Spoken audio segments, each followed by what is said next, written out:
Okay, volume 9.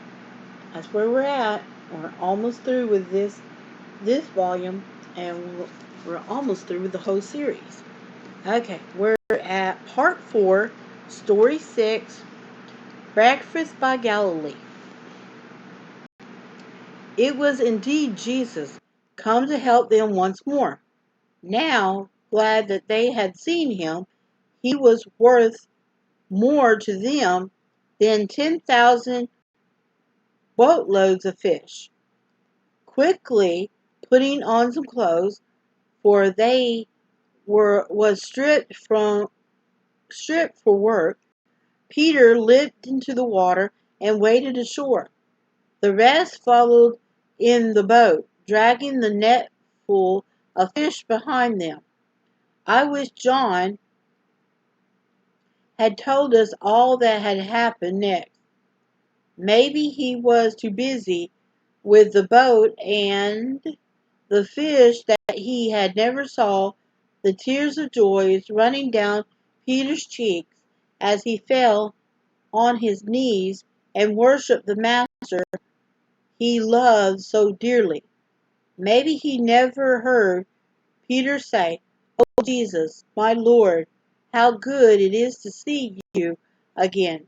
Stay with us. Don't leave us any more." The others were crowding around now, all telling him how happy they were to see him. Sorry, robot voice. What a wonderful meeting it was. Then they smelled something that made them feel good all over.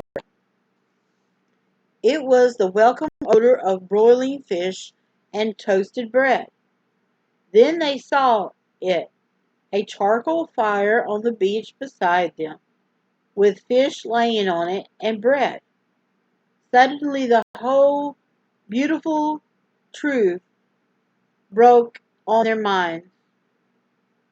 Jesus had got their breakfast ready, knowing how hungry they might be after their long, worry night on the lake.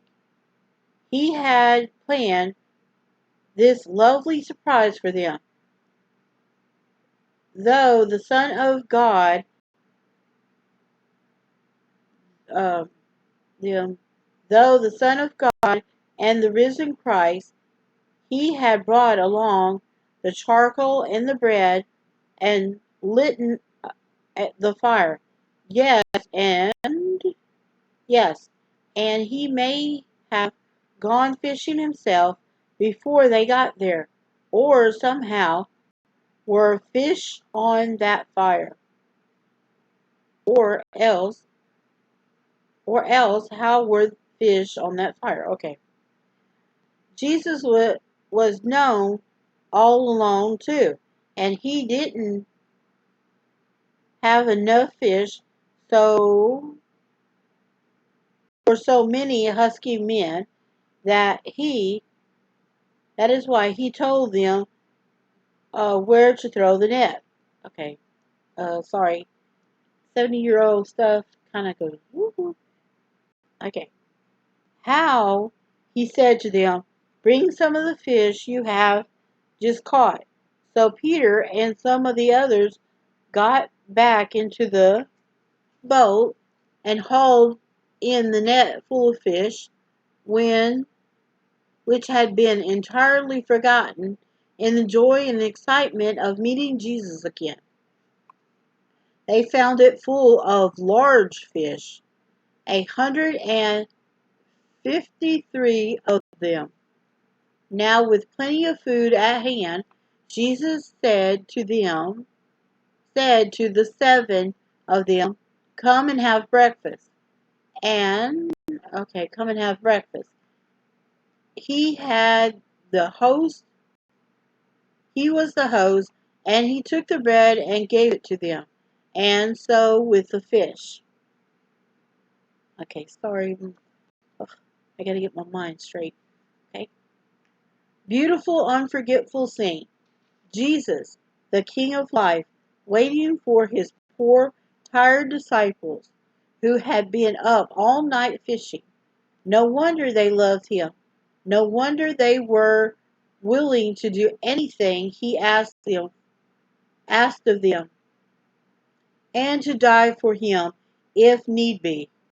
And is there any more beautiful invitation in all the Bible than this? Come and have breakfast.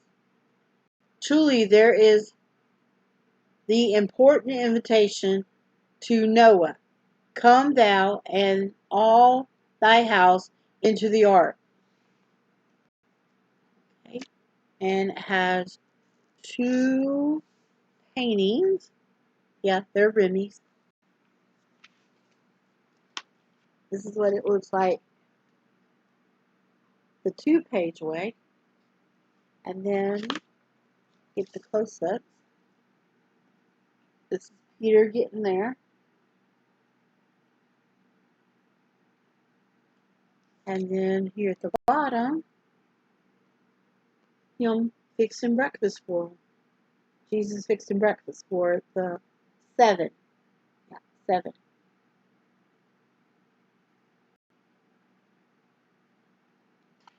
Okay.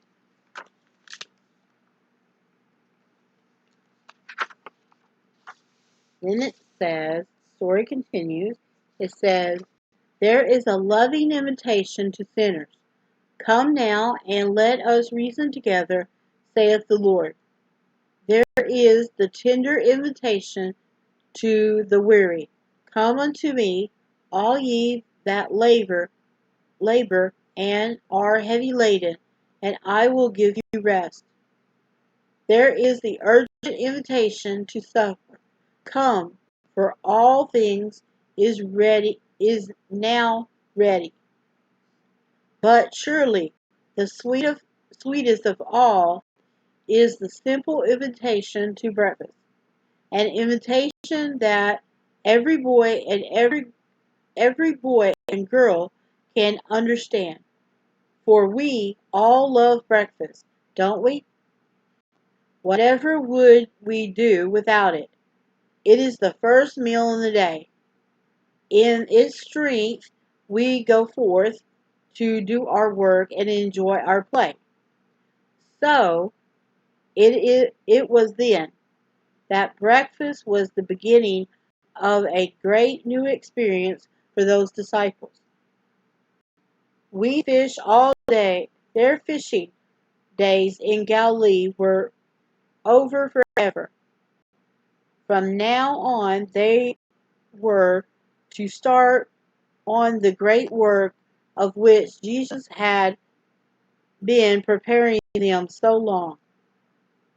And, okay, so long.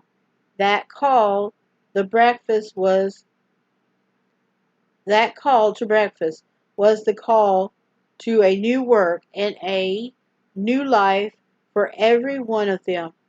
From that day forward, they were to catch men for the kingdom of God.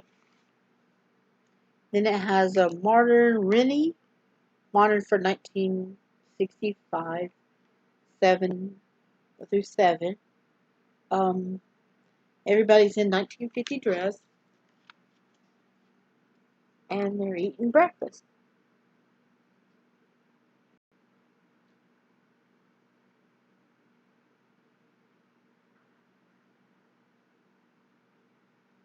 They're eating breakfast. Okay, and that was part 4, story 6, and it's time for the break. So I'm going to break, and then I'll be back in a little bit.